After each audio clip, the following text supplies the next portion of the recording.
This week, we began looking at the social constructionist approach to the study of human sexuality.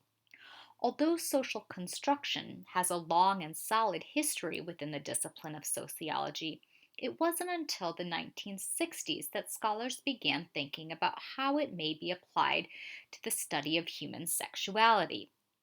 At this time, scholars began to question the earlier essentialist views that human behavior, specifically human sexual behavior, was natural, predetermined by biological sex or gender, not subject to change, and an expression of some underlying biological drive.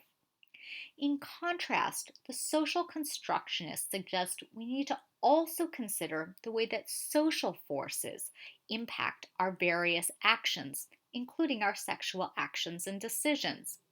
That this means that sexuality is subject to change and that there are multiple ways in which individuals can view and be sexual. In addition, was the idea that sexuality was something that was learned in a specific context. In other words, the social constructionist approach suggests that we are taught sexuality.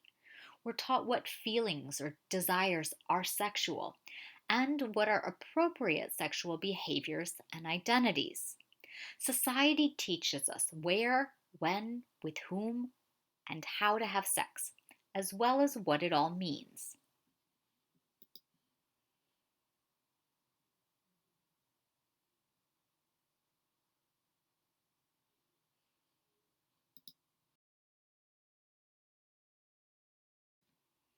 If sex and sexuality is learned, then we must consider who are our teachers and how do they transmit information to us.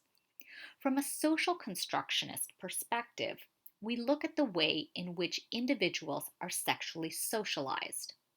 Sexual socialization begins at birth. Family, friends, educational institutions, religion, law, and the media all teach us not only what sex is, but also the various norms and values related to sex and sexuality in our society. In other words, we learn sex and sexuality through interactions with social institutions and other individuals. Because sexual socialization begins at birth, children and childhood sexuality is part of the sexual socialization process. However, in our society, we tend to frame children as being asexual. Taboos and tensions surrounding the language of discussing sexuality in childhood has made the study of children's sexuality and the study of the process of early sexual socialization limited. It wasn't until the 1980s that sociologists began to unpack the relationship between sexuality, gender, and childhood. In a study conducted by Barry Thorne and Zella Lura, we discussed that the authors found that children were aware of what was known as sexual, and they viewed these different ideas, concepts, and even objects as taboo, even if they weren't clear about what the meaning was.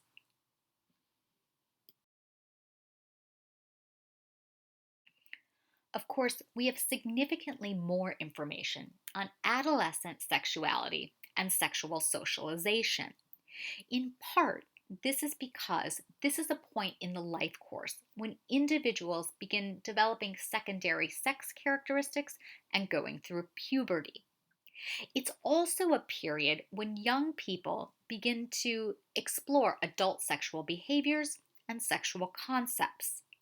And today, it's a time when people begin to start to think about how they want to express or not express a sexual identity.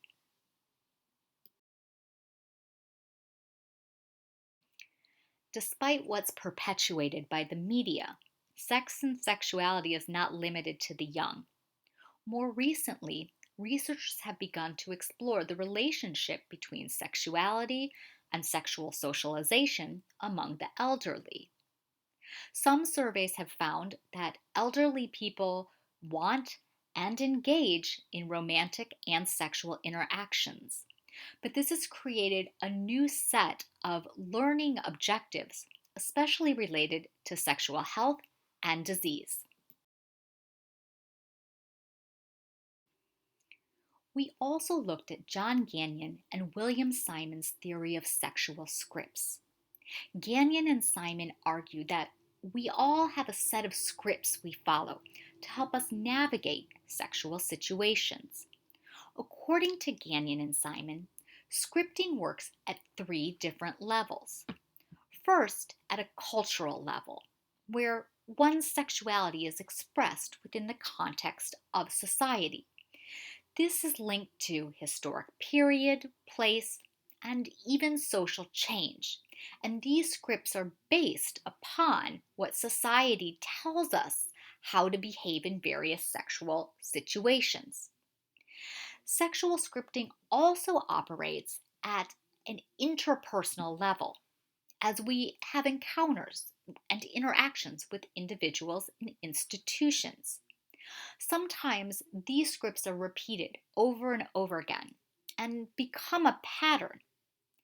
And if the pattern's strong enough, individuals might turn these interpersonal scripts into intrapsychic scripting, which is when we embody scripts and they become a part of who we are. In other words, we internalize and personalize scripts. Intrapsychic scripting is a combination of both cultural and interpersonal scripts.